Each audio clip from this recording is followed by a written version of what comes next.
다 함께 사도신경으로 신앙 고백하겠습니다.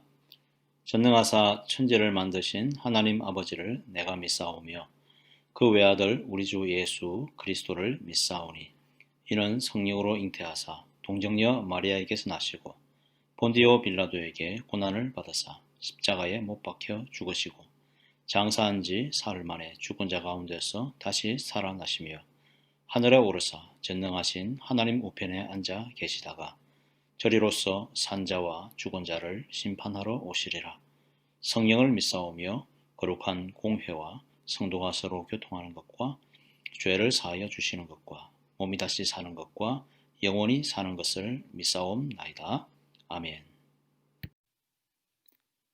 다 함께 찬양하겠습니다.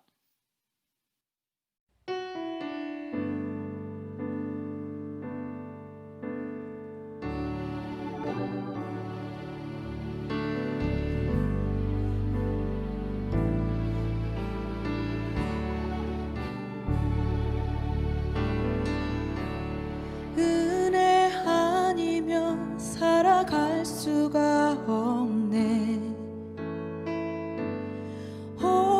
호흡마저도 다 주의 것이니 세상 평안과 위로 내게 없어도 예수 오직 예수뿐이네.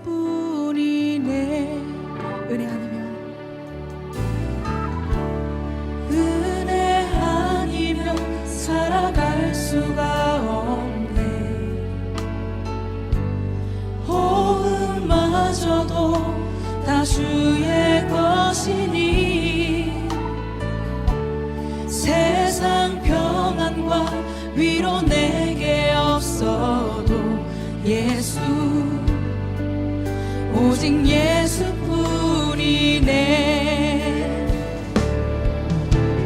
크신 계획 다 볼 수도 없고 작은 고난에 지쳐도 주께 묻기 나의 모든 삶 버티고 견디게 하시네.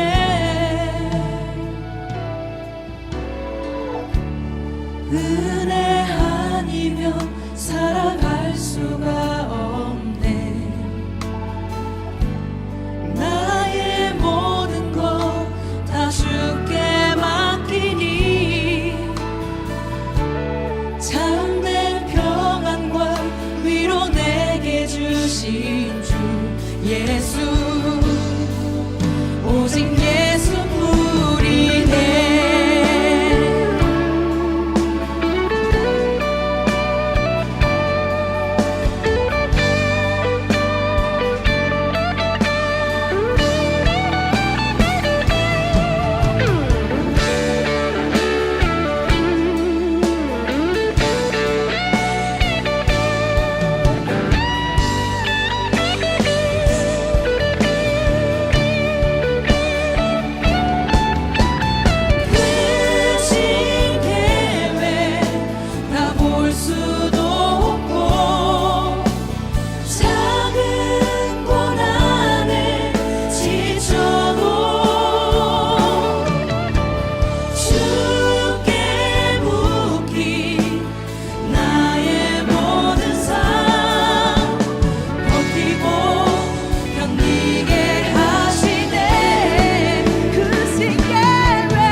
오직 예수뿐이네. 은혜 아니면 살아갈 수가 없네.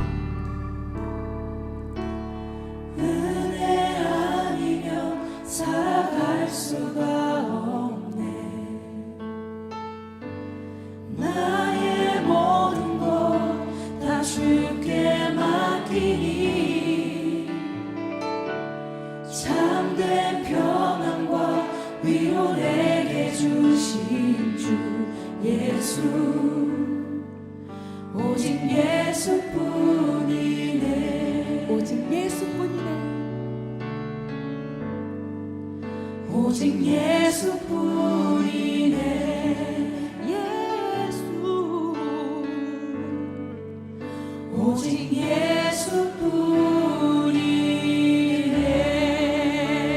예수뿐이네. 오늘 하나님의 말씀은 신약성경 고린도전서 11장 26절에서 29절까지의 말씀입니다. 제가 봉독하겠습니다. 너희가 이 떡을 먹으며 이 잔을 마실 때마다 주의 죽으심을 그가 오실 때까지 전하는 것이니라.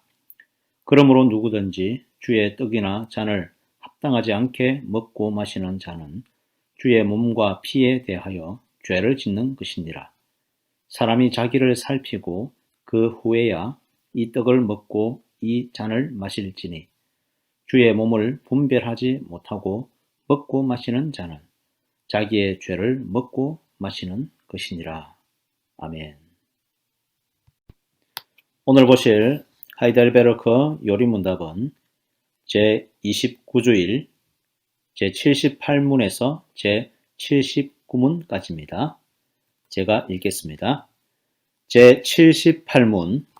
그렇다면 떡과 포도주는 그리스도의 실제 몸과 피로 변화됩니까? 답. 그렇지 않습니다.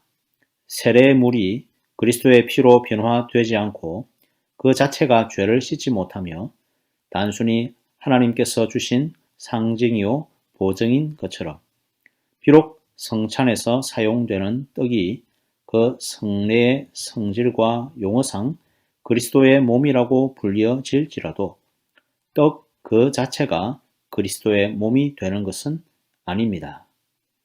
제79문. 그렇다면 왜 그리스도께서는 떡을 당신의 몸이라고 하시고 잔을 당신의 피 혹은 새 언약의 피라고 부르셨습니까? 그리고 왜 바울도 그리스도의 몸과 피에 참여한다고 말했습니까? 답.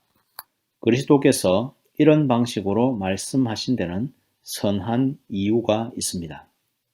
그 이유는 다음과 같습니다.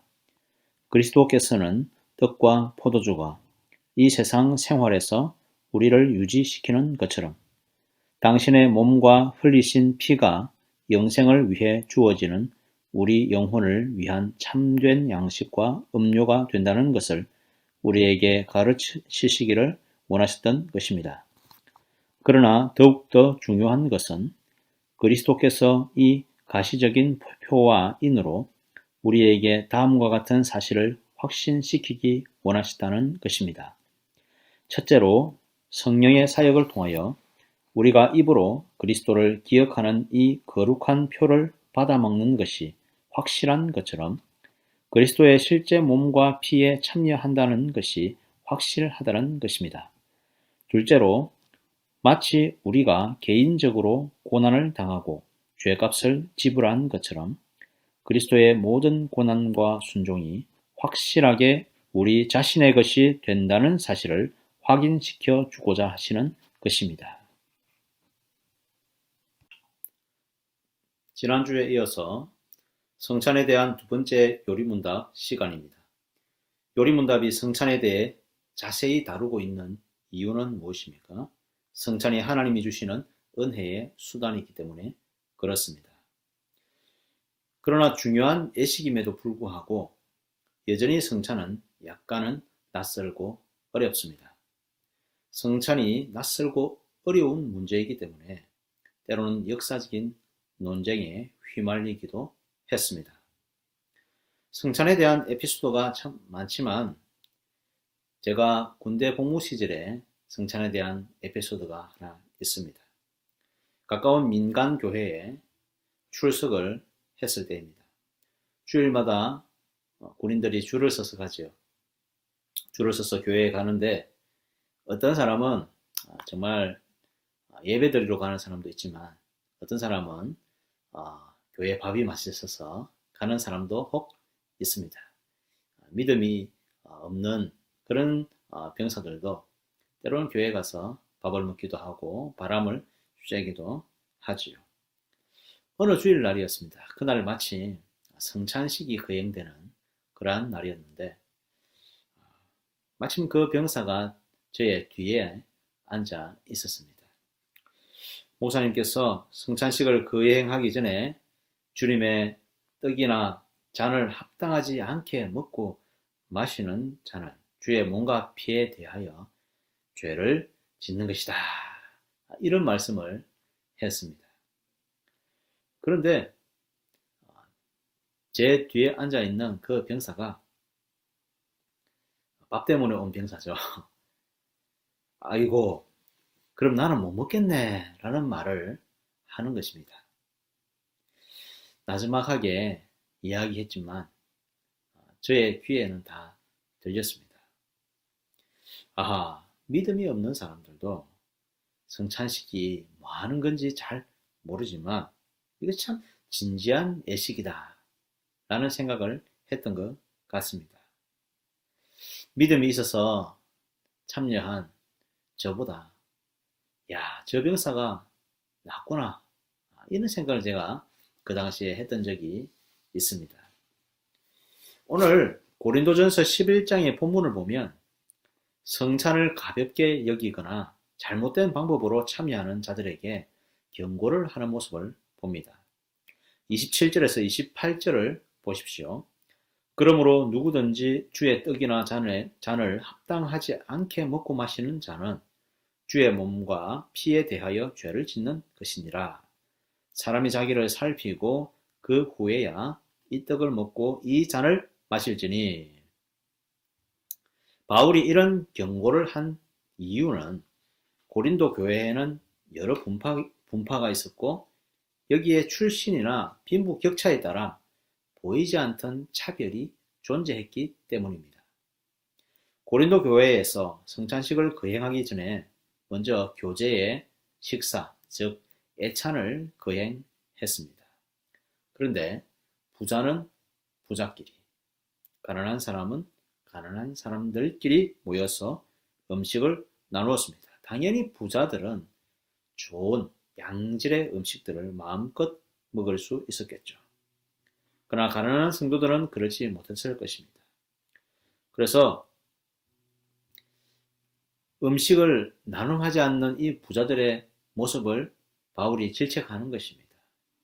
어떤 이는 배를 두드리면서 주님의 성찬에 참여하고 마음껏 술 취한 채로 참여하는 사람들이 있었고 어떤 이들은 배고픈 상태에서 만족감을 누리지 못한 채 상대적인 박탈감 가운데서 주님의 성찬에 참여하던 때가 있었다라는 것입니다. 존 하워드 요드라는 사람은 이 부분에 대해서 언급한 것이 있습니다. 이 성찬에서 핵심은 감사함으로 이루어지는 식탁의 교제, 즉 빵을 떼고 나눔이다. 지상에서 하나님의 백성들이 하나님께서 내려주시는 빵과 포도주를 나누어 먹는 종말론적 잔치가 성찬의 참된 의미라 할 것이다. 그리고 이때 빵의 의미는 단지 양식이 아니라 경제적인 나눔이기도 하다. 즉 성찬의 빵은 예루살렘 교회에서처럼 교회 안과 주변에 핍절한 자가 일절 없게 하는 부의 완벽한 재분배를 지시하는 것이기도 하다. 더하여 성찬은 이 나눔의 범위를 빵만이 아닌 지위, 사회 계급에서 경제적 불평등에 대한 회복으로까지 확대해 나간다. 참으로 요드라는 사람이 잘 지적했던 것 같습니다. 우리는 고린도전서 본문을 통해서 준비되지 않거나 잘못된 지식과 행위로 참여하는 성찬이 교회의 거룩성과 화목을 깰 수 있다는 사실을 알 수 있게 되었습니다. 그런데 이런 일들은 초대 교회뿐 아니라 하이델베르크 요리 문답이 쓰여진 16세기 중반에도 마찬가지였습니다. 오늘 제29줄 78문에서 79문 답은 중세 카톨릭 교회의 화채설에 대한 논쟁을 배경으로 하고 있습니다. 당시 성찬 논쟁은 예수님이 성찬식에 말씀하셨던 이것이 내 몸이니라는 성경 구절에서 발단되었습니다. 이 논쟁 때문에 성찬에 대한 몇 가지 해석과 형식으로 갈리게 됩니다. 로마 가톨릭 전통이 있습니다. 화채설이라는 이 말을 들어보신 적이 아마 있을 것입니다. 이 화채설은 빵과 포도주가 실제로 예수님의 살과 피라고 말하는 것입니다. 문자적인 해석을 그대로 적용했던 것입니다. 이것이 1215년 라테란 공회의에서 로마 교회, 가톨릭 교회의 공식 교리로 채택이 되었습니다. 지금도 가톨릭 성당에서는 미사를 집전하면서 떡과 잔을 돌릴 때에 이것이 예수님의 살과 피라고 하면서 신성시하고 있습니다. 이런 미신과 같은 일은 한국 교회에도 남아있는데 성찬이 다 끝나고 남아있는 빵과 포도주를 아무도 처리하지 못해서 누군가 총대를 메고 가져가거나 또 어떤 때는 땅에 묻거나 그런 식으로 처리를 합니다.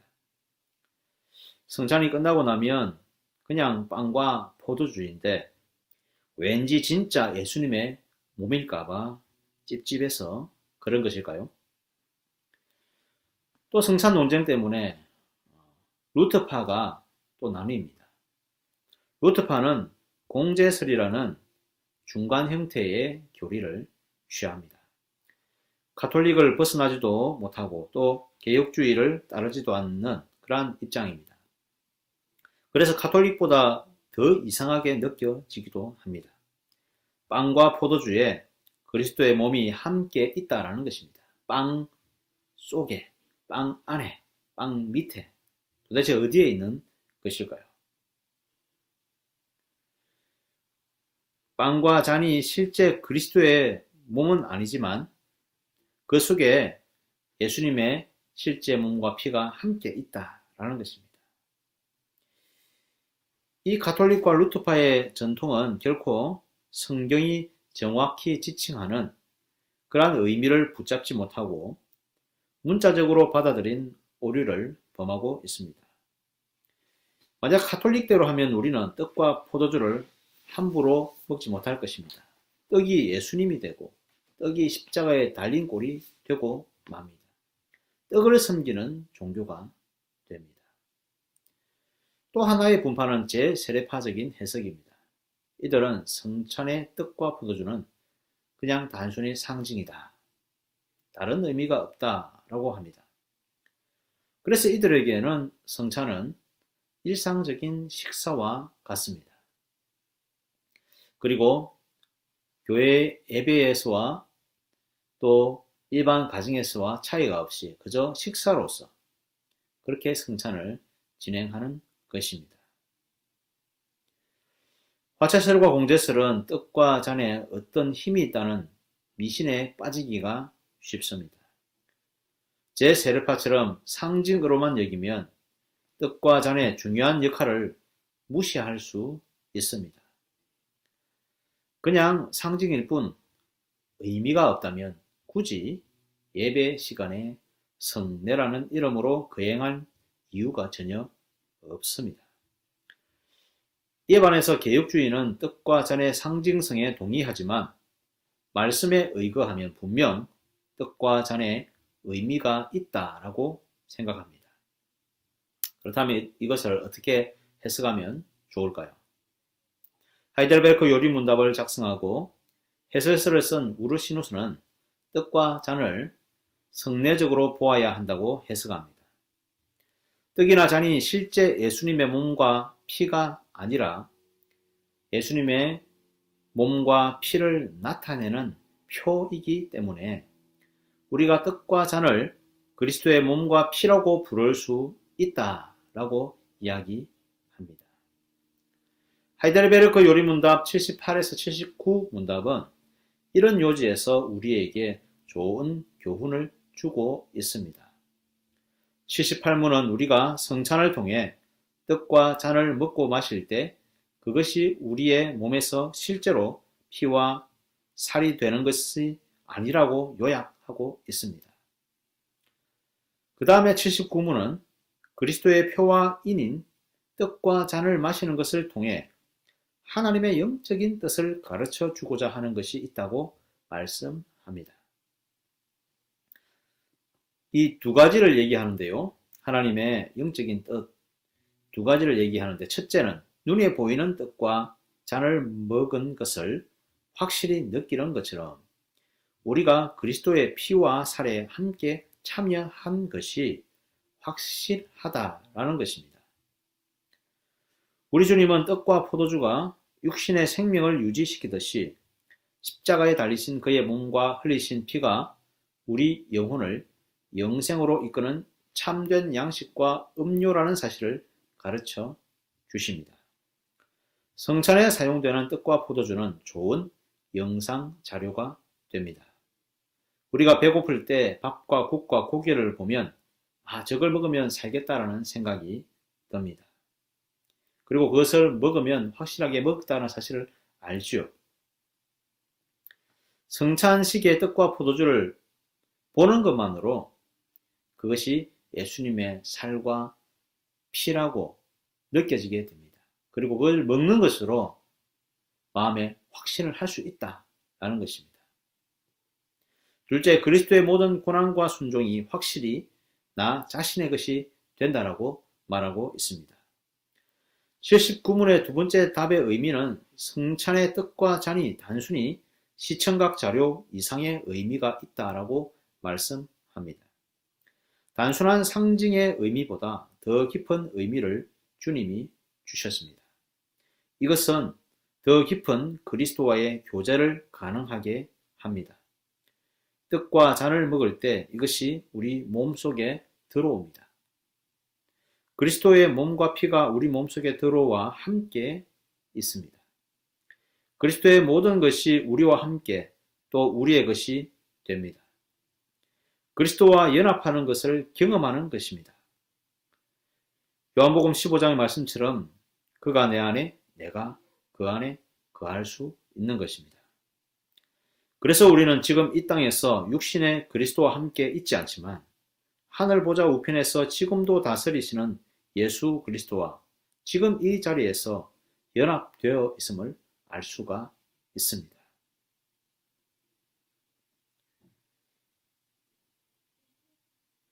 또한 영원한 나라에서 다스리시는 주님의 통치가 지금 나에게, 지금 이 땅에서 계속되고 있다는 사실을 우리는 알 수가 있습니다.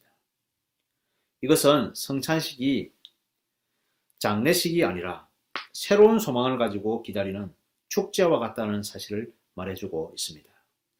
죽으신 예수님의 살과 피를 먹으면서 그의 죽음만을 슬퍼하는 것이 아니라 다시 사신 예수 그리스도, 그의 살과 피에 참여하면서 영생의 소망을 누리는 것입니다. 이런 의미에서 성찬식은 잔치의 자리가 될 수 있습니다. 여러분, 말씀을 정리하겠습니다. 제가 20살 청년 시절에 저와 함께 회개하고 신앙생활 열심히 하던 교회에 선배가 있었습니다. 이 선배는 소위 학생 시절에 거칠게 살아왔던 그러한 사람이었습니다.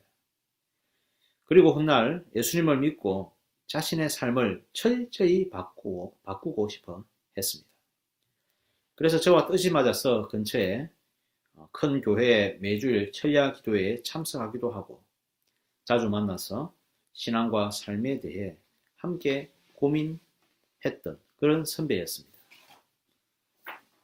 선배는 이제 믿음이 막 자라오르는 터라 뜨겁게 신앙이 변해갔습니다. 그 선배가 세례를 받고 처음 성찬에 참여할 때가 기억이 납니다. 저는 성찬을 받던 선배의 뒷자리에 앉았는데 성찬에 참여하는 선배의 얼굴은 성찬을 받으면서 감격 그 자체였습니다. 기쁨의 눈물을 흘리면서 떡과 잔을 받고 있었습니다. 정말로 예수님을 만난 것처럼 기쁨으로 참여하던 그의 모습을 잊지 못합니다. 여러분에게 성찬의 기쁨이 있으신지요? 성찬이 주는 잔치의 기쁨을 누리고 계신지요? 오늘 이 설교를 통해서 조금이라도 성찬에 대해서 깨달을 수 있다면 성찬을 통한 구원의 기쁨을 누리시기를 소망합니다. 그런데 목사님, 우리 교회는 성찬식을 자주 하지 않으니까 성찬의 의미도 좀 잘 모르는 경우가 참 많습니다. 라는 질문을 하실 분도 계실 것입니다. 대부분의 교회에서는 성찬식을 분기에 한 번 정도 거행할 것입니다. 예배 때마다 말씀을 나눈 후에 성찬을 나누는 것이 개혁주의의 전통이었지만 사실은 종교개혁자들도 횟수보다 거룩성과 의미의 무게를 더 두고 있습니다. 특히 현대 교회의 여러 가지 형편이 자주 할 수 있는 형편이 못 됩니다. 그러나 성찬식이 있을 예정이라는 광고가 나올 때 그때만이라도 우리는 준비하는 마음을 가지면 좋겠습니다. 평소보다 묵상의 시간을 더 늘리고 기도의 시간을 더 가질 수 있습니다. 오랜만에 가정 예배를 드릴 수도 있겠습니다. 온 가족이 함께 예수님을 기억합니다. 이런 준비 가운데서 성찬식을 참석할 수 있다면 그 감동은 더 깊어지지 않을까요? 그럼 매 주일마다 성찬식이 없기 때문에 예배를 준비하는 우리의 자세가 느슨해져도 된다는 이유는 아닐 것입니다. 형식적인 성찬식이 없더라도 눈에 보이지 않는 말씀이 선포되는 그 시간이 예배 시간이기 때문에 예배와 성찬을 준비하는 영적인 무게는 달라질 수 없습니다. 우리의 성찬과 예배가 난잡한 파티가 되지 않기 위해서는 오늘 본문 고린도 교회 성도들의 성찬 실패를 반면교사로 삼아야 할 것입니다. 우리의 한 주간의 삶이 그리스도와 이웃을 섬기고 사랑하기 원하고 성찬 준비하며 주변에 위로와 회복이 필요하고 나눔이 필요한 성도를 살펴 나가는 성찬을 준비해야 하고 예배를 준비해야 하겠습니다. 그래서 우리의 삶이 거룩한 천국 잔치, 성찬이 될 수 있기를 소망합니다. 예수님이 우리에게 주신 거룩한 천국 잔치의 의미를 되새기고 기쁨으로 참여하는 성도님 될 수 있기를 간절히 축복합니다. 아멘.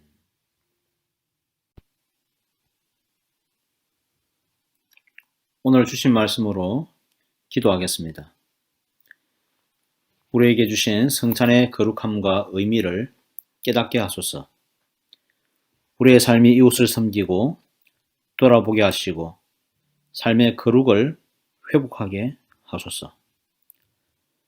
지금도 다스리시며 다시 오실 예수님이 주시는 은혜를 누리며 살게 하소서. 우리 주신 말씀 가지고 함께 기도하겠습니다. 하나님 아버지 감사합니다. 하나님 주시는 은혜의 소망 가운데 우리가 항상 거하기를 소망합니다. 하나님 아버지 우리에게 주신 기쁨의 성찬을 우리가 맞이할 수 있도록 은혜 더하여 주옵소서.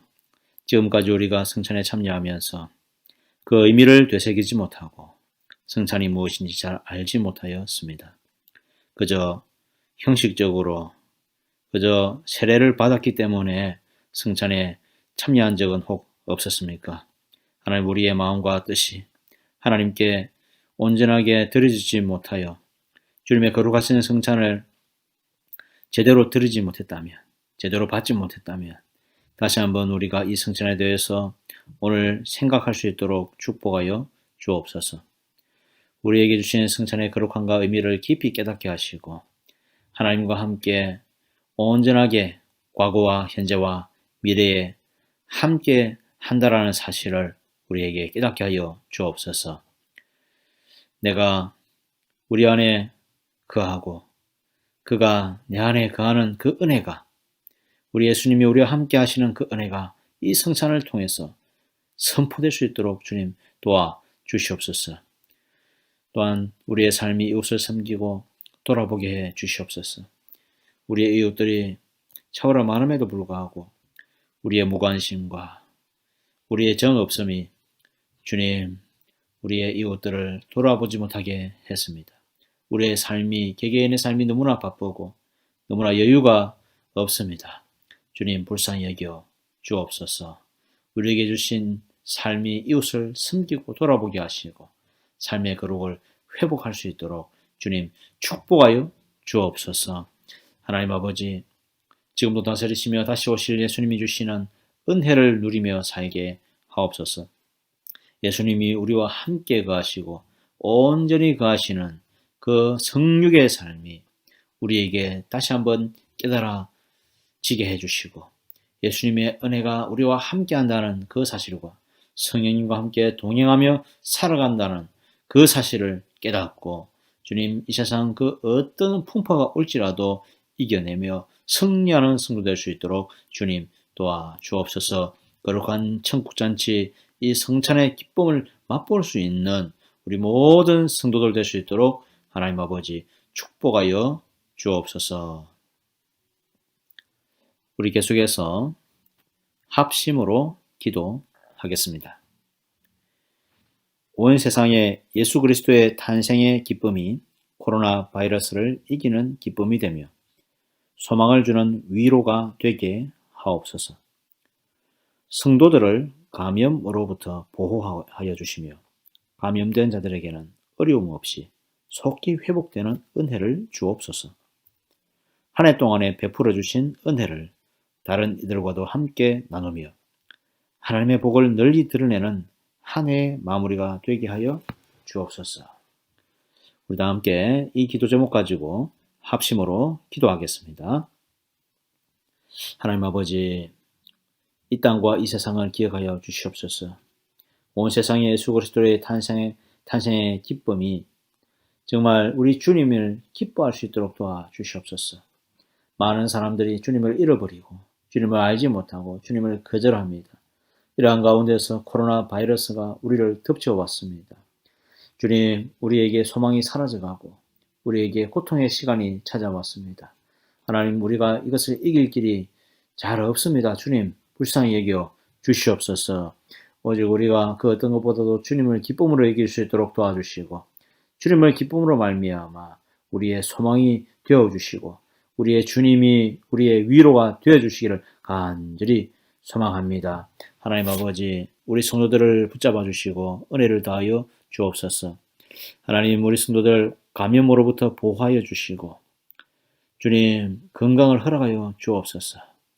언제 어떻게 감염될지 모르는 이 상황 가운데서 우리가 참으로 조심한다고 하지만 하나님, 우리의 조심만으로는 이것을 이길 수가 없습니다. 하나님 아버지, 우리 성도들을 도와주시고 붙잡아 주시고 보호해 주시기를 간절히 소망합니다. 특별히 하나님, 감염된 자들이 있습니다. 하나님, 이들에게 건강을 허락해 주시고 속히 회복되게 해주시고 백신이 속히 완전하게 다 전파되어서 이것을 막고 코로나를 이길 수 있는 길도 하나님 열어주시기를 간절히 소망합니다. 코로나로 인해서 고통받고 힘겨워하고 있는 많은 사람들, 경제적으로, 건강으로, 관계로, 또 사회적인 외로움으로 하나님 그 고통을 호소하고 있는 많은 사람들이 있사오니 하나님, 이들을 붙잡아 주시고 불쌍히 여겨주시고 회복시켜 주시기를 간절히 소망합니다. 하나님, 벌써 올해 2020년도 벌써 다 지나가고 있습니다. 이 한 해 동안, 이 코로나 시절 동안 그러나 주님이 베풀어 주신 은혜를 생각하게 하여 주옵소서. 하나님, 우리가 어려움만 있었던 것이 아니라 이 어려운 가운데 하나님의 은혜가 있었음을 분명하게 깨달아 알 수 있도록 축복하여 주옵소서. 그리고 하나님 주신 이 은혜를 우리 이웃들과 다른 이들과 함께 나누고 하나님의 복을 널리 드러내는 한 해의 마무리가 될 수 있도록 하나님 도와 주시옵소서. 2021년을 기다립니다. 하나님, 2021년에는 이 코로나가 완전히 물러가게 해주시고 더욱더 하나님의 은혜로 풍성한 해가 될 수 있도록 하나님 아버지 도와 주시옵소서. 예수님의 이름으로 기도합니다. 아멘.